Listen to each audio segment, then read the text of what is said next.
As a mediator, I often mediate for pro se parties, that is to say for people who don't bring their lawyers with them, even if they have them, to mediation. Usually when clients come with their lawyers, I let their lawyers handle the clients and I don't interfere with that. But usually if they're pro se, I have a discussion with the clients about how I expect them to approach their mediation in a constructive way. And one of those discussions has to do with active listening. I think the term active listening has become better known than it used to be when mediation started. You know, we didn't really start mediating until 1980.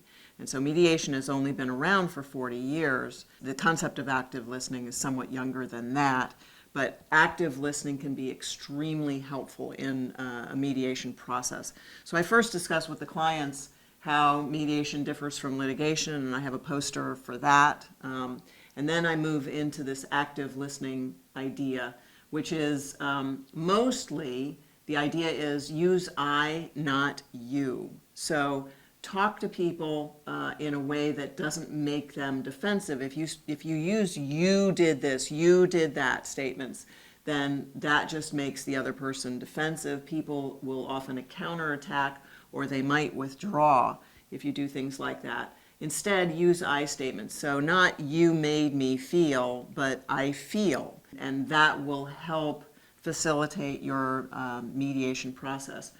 Right words can speak volumes. I often, as a mediator, find these rules helpful for me. I restate by saying, I'm listening to you. I restate what they say, and by doing that, it tells them that I'm listening. I paraphrase so that they know that I understand them.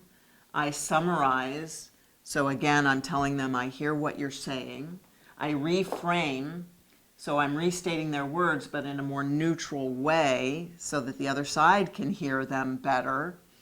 I ask questions. That's the big part of active listening. Ask questions because it tells the other side that you're interested in their point of view.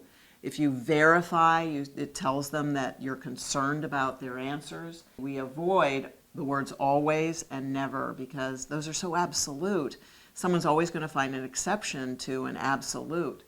And then we validate. This says your reaction is normal. I understand how that would make you angry. So you're validating how the other side feels, and you empathize.